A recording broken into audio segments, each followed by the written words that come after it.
Umiinit ang sibling rivalry at tila itinatakwil na ng Pangulo ang kanyang kapatid na si Senadora Amy Marcos matapos nitong akusahan siyang gumagamit ng iligal na droga. Agad namang sumagot ang senadora. Ang detalye sa agenda report ni Ivy Reyes, live mula sa Malacanang. Ivy. Kurina, sumagot na sa pinakaunang pagkakataon si Pangulong Bongbong Marcos sa alegasyon ni Senator and Presidential Sister Amy Marcos kaugnay ng umunoy paggamit ng droga ng Pangulo.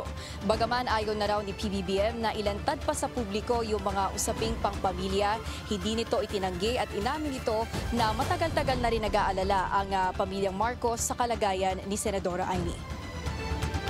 For a while now, we've been very worried about my sister. When I say we, I'm talking about friends and family.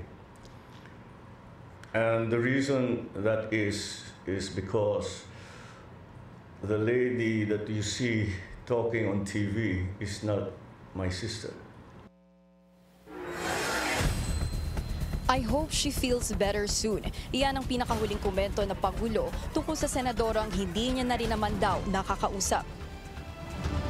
We no longer travel in the same circles, political or otherwise, so no.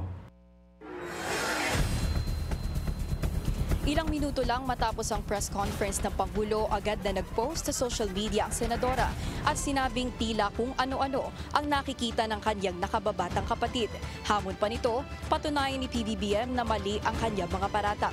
Kurina, kung matatandaan natin nung nag-rally ang Iglesia ni Cristo, hindi lang si PBBM ang inakusahan ni Senadora Amy, kundi pati ang First Lady at anak nitong si Majority Floor Leader Sandro Marcos na gumagamit din umano ng illegal substances. Samantala, muling idinismiss ng Pangulo ang pangatlong pahayag ni resigned Congressman Zaldico.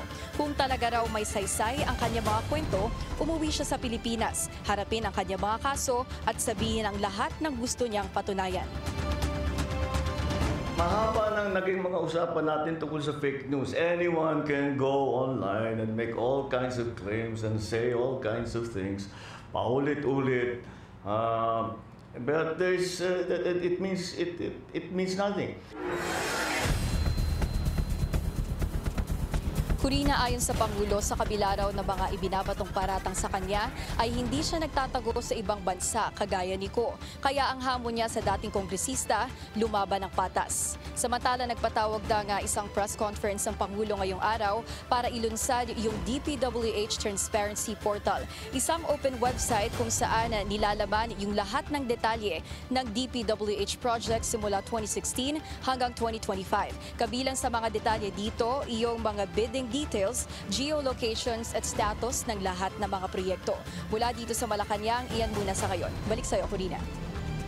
So, kumusta naman si Pangulong Bongbong Marcos sa iyong obserbasyon na Ivy? Siya ba ay malungkot? Siya ba ay galit? Siya ba ay nag-aalala?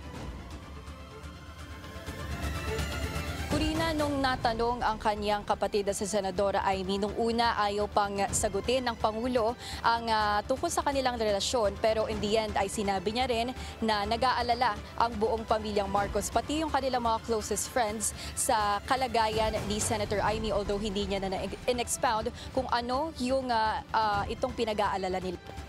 So hindi natin alam kung ang ipinag-aalala ni Pangulong BBM ay may sakit ba si Senadora Amy? O siya ay may pinagdaraanan, wala siyang sinabi pang dagdag.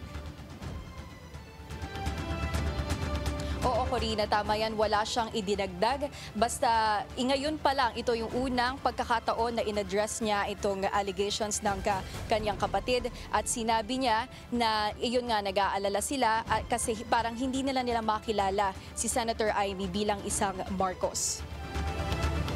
Okay, maraming salamat si Ivy Reyes sa guulat ng live mula sa Malacanang. Manatiling nakatutok sa Bilyonaryo News Channel. Sumubaybay sa aming social media accounts at mag-subscribe sa aming YouTube channel para sa mga bago at eksklusibong balita.